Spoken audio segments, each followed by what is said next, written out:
So friends, let's start our today's topic, which is regarding criminal codes. We will be discussing their classification, their hierarchy and their competence.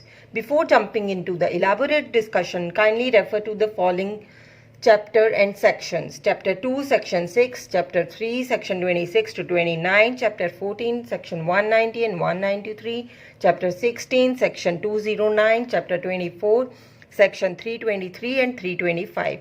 There will be a short reference to Constitution of India, section 406, 407, 409, section 374 and 379. So let's first understand the classes of criminal codes. हम देखते हैं कि CrPC के अलावा constitution of India के अंदर there is a provision of jurisdiction and powers of Supreme Court of India or various high courts के regarding with respect to criminal matters. For Supreme Court, in addition to Constitution of India, 374 and 379 of CRPC provides for appeals to Supreme Court under certain circumstances. Also, under Section 406 of CRPC, there is power of Supreme Court to transfer the cases with regard to interest of justice. For high courts, under section 227 of Constitution and CRPC, it has been provided that it shall exercise the superintendence over subordinate criminal courts. तो कहने का मतलब क्या है कि जो high court है वो सारे सुप्रीम सबऑर्डिनेट जुडिशरी को सुपरिटेंड करता है, वो उनकी सारी वर्किंग को देखता है, not supreme court. Apart from supreme court and high court, various criminal courts are being provided under section 6 of CRPC. So now kindly refer to section 6 of CRPC. So I hope friends you have read section 6, जिसमें कि पढ़कर हमें ये पता चलता है कि highest court of appeal as per CRPC कौन सा है, हाई कोर्ट. उसके नीचे आता है कोर्ट ऑफ सेशन, फिर जुडिशियल मैजिस्ट्रेट फर्स्ट क्लास या फिर metropolitan magistrate in metropolitan areas, फिर आते हैं जुडिशियल मैजिस्ट्रेट सेकंड क्लास, और एग्जेक्टिव मैजिस्ट्रेट जो हैं वो भी क्रिमिनल कोर्ट्स के ही अंडर क्लासिफाई किए गए हैं, विच एक्सरसाइज द एग्जेक्टिव फंक्शंस. और ऊपर के जितने भी हम कोर्ट्स देख रहे हैं they exercise judicial functions. So friends, after reading Constitution of India and these provisions of CRPC, brief crux ये निकलता है कि highest court of appeal of criminal matters is High Court, not Supreme Court of India. Supreme Court में जब जाती है appeal वो special circumstances में जाती है under Constitution of India by taking special leave, या फिर 374 और 379 के अंदर CRPC के अंदर जो भी circumstances प्रोवाइड किए गए हैं. उसके अलावा सुप्रीम कोर्ट में अपील नहीं जाती है. So now we are talking about the hierarchy of the courts. पहले इसको समझने से पहले हम इसका पर्पस समझ लेते हैं कि क्यों hierarchy बताई गई है. There are two types of offenses, heinous या petty offenses. Heinous जो होते हैं जो कि बहुत ज़्यादा punishment वाले होते हैं, जिसमें it is necessary that they need to be handled by the better qualified and experienced judges, जो कि higher courts में होते हैं.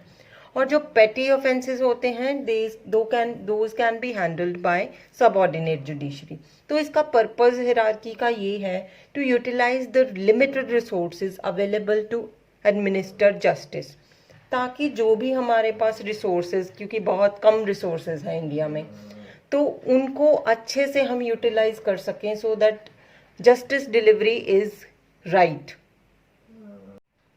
So friends, after reading chapter 2 and chapter 3 of CRPC, the crux and brief hierarchy is being created, जो कि chart form में यहाँ आपके सामने दिख रही है. सबसे ऊपर आता है सुप्रीम कोर्ट ऑफ इंडिया, उसके नीचे high court, then court of session, then assistant session जज, then chief judicial magistrate, then judicial magistrate first class या फिर metropolitan magistrate, and then comes judicial magistrate second class. Friends, इसके साथ ही हम ये भी बता रहे हैं कि कितना सेंटेंस कौन सा कोर्ट दे सकता है। सबसे पहले आता है सुप्रीम कोर्ट, जो कि कितना भी सेंटेंस दे सकता है, any sentence any fine. Same is with high court. Then comes court of session, जो कि हर सेंटेंस दे सकता है, बट अगर डेथ सेंटेंस है तो उसकी कंफर्मेशन उसको चाहिए हाई कोर्ट से।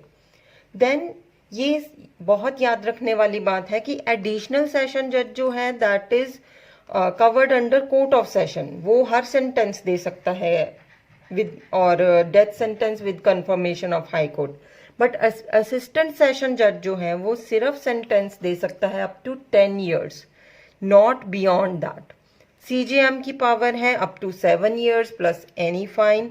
जुडिशियल मैजिस्ट्रेट फर्स्ट क्लास की जो पावर है that is up to 3 years और 10,000 ऑफ फाइन। और जुडिशियल मैजिस्ट्रेट सेकंड क्लास जो है वो 1 साल तक की सज़ा सुना सकता है और साथ में 5,000 तक का फाइन। इससे ज़्यादा इनकी कॉम्पिटेंस नहीं है। जो भी इससे ज़्यादा वाले क्राइम्स होंगे वो हायर जजेस ही सुना सकते हैं sentence. So friends, with this we have reached the last point of our today's discussion, जो कि है competency of courts। Competency of courts दो तरह की होती है, एक तो होती है to try an offense और दूसरी होती है to award sentence। ये दोनों आपस में अलग अलग हैं, they are not coterminous with each other। जो कॉम्पिटेंस ऑफ अवॉर्डिंग सेंटेंस है तो वो हम ऑलरेडी डिस्कस कर चुके हैं कि जुडिशियल मैजिस्ट्रेट फर्स्ट क्लास जो है वो सिर्फ 3 साल तक की सज़ा सुना सकता है, and same with judicial magistrate second class, court of session and all. और जो competence of try an offence है वो हमें पढ़ के पता चलता है फर्स्ट शेड्यूल का 6th कॉलम। इसको अच्छे से समझने के लिए हम एक एग्जाम्पल लेते हैं, और उससे पहले हम 6th column of first schedule of CrPC पढ़ते हैं, जिसमें ये बताया जाता है कि कौन सा मैजिस्ट्रेट है वो ऑफेंस को ट्राई कर सकता है। तो suppose I am taking an example of judicial magistrate first class who is trying section 380 of IPC, जिसका मैक्सिमम सेंटेंस 7 years है। सपोज अब वो ये देख लेता है, जब वो ट्रायल हो जाता है कंप्लीट, तो उसको लगता है कि वो गिल्टी है। Now with regard to the quantum of sentence, now if he finds that ठीक है कि 3 साल के अंदर तक का ही मुझे अवार्ड देना है इसको, then he can go into it and he is competent to provide that. But if he thinks that sentence must go beyond 3 years, तो now question arises, since he is not competent, उसके पास इतनी power तो है ही नहीं कि वो 3 साल की सजा सुना सके, 3 साल से ऊपर की सजा सुना सके। So now what should he be do? So the question arises that when he is not competent, then what is the solution to this problem? He has tried the offender, he has found him guilty, but he now wants that his punishment should be more than 3 years. Now section 323 and 325 comes into play. Under section 323 of CRPC, जब magistrate को लगता है कि yes, this person ought to be tried by court of session, तो वो directly court of session को commit भी कर सकता है, या फिर उसके पास कुछ एक और भी ऑप्शन है। वो 325 के अंडर क्या करेगा, वो after trial and after finding him guilty वो सीजीएम को सबमिट कर देगा।